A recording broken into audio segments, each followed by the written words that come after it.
Hello everyone, it's Patricia Warby from Alchemy Therapies here, and a short one today. I'm just going to be talking about living beneath the labels, finding a way forward with chronic conditions that enable you to recover. And I was particularly spurred on this week by the big news this week for us in the UK is that we're having a general election in July. And as part of that coverage, I noticed there was an MP who decided not to stand again because he'd gone through a really difficult experience of having sepsis completely unexpectedly. He went to bed one night feeling a little unwell and woke up feeling like he was dying. And in fact, that was the case. His body started to go into this overdrive situation where it starts to attack itself. Nobody knows why sepsis occurs. Sometimes it's due to a bowel perforation and bacteria start to get into the bloodstream. But for some people, it's just a random event. They pick up a virus or some form of infection and their immune system starts to overreact and starts to destroy the body. And that's what happened to Craig McKinley, who was the MP concerned, and he had to have his limbs amputated. He now walks with prosthesis on his hands and feet. And then that led me to studying another person who'd had sepsis, which was Nicola Singleton, who was somebody well known in the CFSME community because she had come through fibromyalgia. She'd been interviewed by Dr Rangan Chatterjee, both on his TV series, his innovative series in 2018, I think it was, called Doctor in the House, where he went to actually live with people for a few days and kind of observe their lives and kind of find ways forward for them, which wouldn't be possible when you only see them in a surgery for 8 minutes.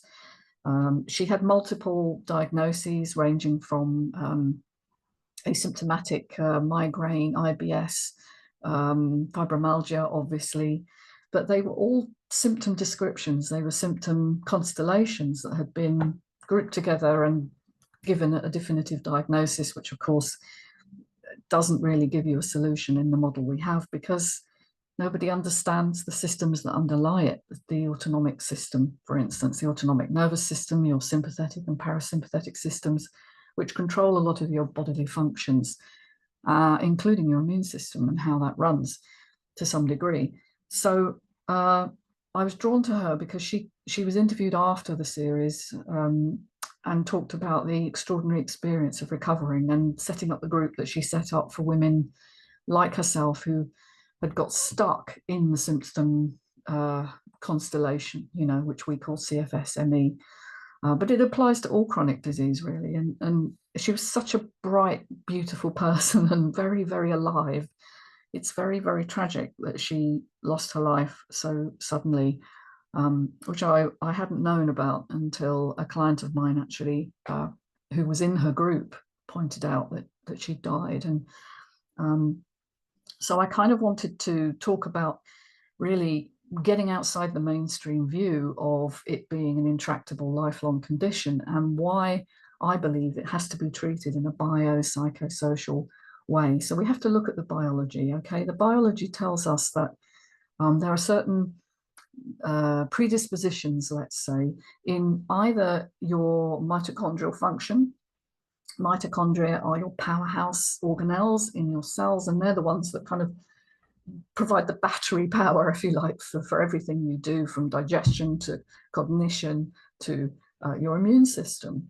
Could it be a deficit in that triggers an overwhelming response when you get an infection, and maybe you can't mobilize enough to kill the initial infection, and then it goes throughout the body, and then the body has no alternative but to try and isolate parts of that body, usually the outer extremities, your hands and legs. That occurred to me.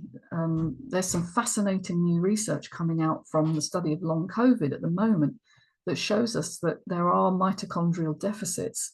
There are certain gene constellations that go together. We're not saying it's all about genetics, be really clear about that. I'll tell you why in a moment. But that actually make it less likely that your mitochondria can gear up in the way they need to. There's also other issues to do with hormone or neurotransmitter release and or metabolism. I have a SNP or SNP that means my cortisol, which is a stress hormone, hangs around longer than it should do. So there are certain things that we all kind of have a predisposition to, depending on our genetic makeup, if you like, and also our life experience. So psycho is to do with the psychological imprints that you had usually in childhood, your beliefs, your strategies, your view of the world, your reality that you construct is dependent on what you learned, usually before the age of 7. What was around you? Were your parents stressed? Did you have a difficult birth? Was there sibling rivalry? Was there bullying? Were you different in any way? There's lots of ways in which psychologically we can imprint an idea of ourselves that is somehow lesser than, we don't belong, we have to try hard. Like Nicola was saying, she didn't want to bother the doctor anymore. She dragged herself there several times and got all these diagnoses, but in the end she just stopped going because she wasn't getting a solution, and she felt she was taking up NHS time. NHS is the National Health Service in the UK, you know, and she didn't want to be doing that, and I can understand that. But it does show you that there is a psychological belief system going on that I don't deserve, you see. And so that's also part of the picture.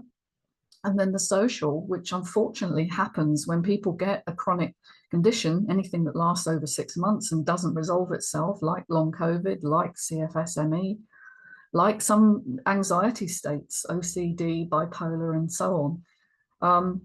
You isolate yourself, you start to withdraw from life because people don't understand what's wrong with you, and you maybe have a lot of shame around that. I certainly did.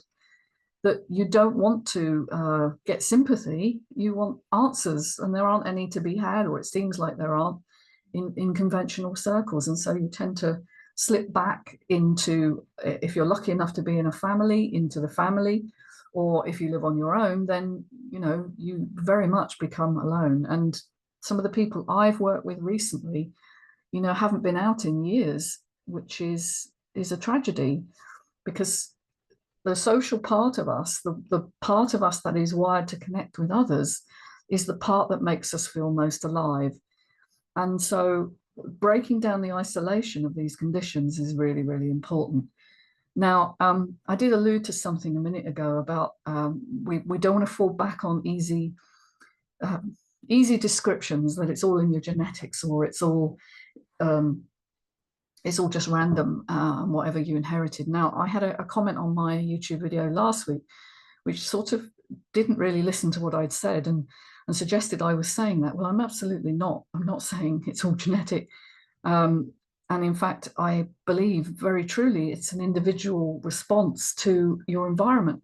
And that was because I was reviewing this book, The Myth of Normal, which is talking about what society is, the norms of society, and how it's basically a sick society that we are embedded in, that regards everything as all about acquisition and competition, and not about community and collectivism and harmony, I guess, in another way of speaking. So I had a comment that that was very much anti me saying that everything was genetic, which I never said. And then finishing up with a nice little comment that there was nothing new that I was saying. Now, whether you agree or disagree with that, I disagree. I think I am saying something new and getting people through into recovery, which I'm doing. You know, not everybody, but the vast majority of people do respond to this lifestyle biopsychosocial approach. And until people who are commenting negatively on my work understand my work or are doing the equivalent of my work, then I'm not willing to take that on board as a viable comment. I'm not saying I can save everyone or that I'm some sort of guru, but I do have some answers that maybe are missing in the mainstream medical model. Now, so isolation and left hemisphere thinking, left brain fix it, let's fix it kind of thinking is not going to solve your problem. It didn't solve mine. In fact, it makes it worse. You end up going down the rabbit hole of looking for solutions and you jump around, but there's no cohesive feeling of who am I? what is it I'm here to be, and what am I not looking at? Because often the symptoms are, they are the body's way of communicating to you what's going on underneath, and what you're maybe not looking at, maybe your guilt or your grief or your anger, things that you haven't looked at in years. And so this is a very personalized approach, and there is no quick fix and there is no protocol that works with every one person, because you're treating the person with the condition or dis-ease rather than the dis-ease itself, which is a huge difference in the mainstream versus the more holistic model. And we're trying to get people to pay attention to their bodies in a new way. So not seeing your body as a machine that's broken down. I talked about that with Ian McGilchrist's work, and the matter with things, which is that left hemisphere thinking again, that it's not a machine. We need to stop thinking of the body as a machine. It's a complex emergent system which has intelligence. And so why bodies break down is usually because some information in the system is either inaccurate or damaging, and the body has to respond to that in the only way it can, which is to shut the system down. And so getting people into recovery is all about looking at the bigger picture, the broader aspects of their lives, and seeing where maybe they're out of alignment with their truth. Who are they? What do they want? What gives them joy? Are they in a job that they hate? Are they in a relationship that no longer serves them and they should be saying no to? We find these patterns over and over again, and it's my job to kind of see the person and find where they're maybe out of alignment with their true feelings. So it is a journey. It's a journey of discovery back to yourself, to belonging. It's not just the chance to fix the problem. And if people come in with that idea, I have to remind them that that's not what we're doing. And if any of this sounds interesting to you and you would like to explore further, please find me on alchemytherapies.co.uk. That's all for now, but I will expand on this again next week. Take care. Bye for now.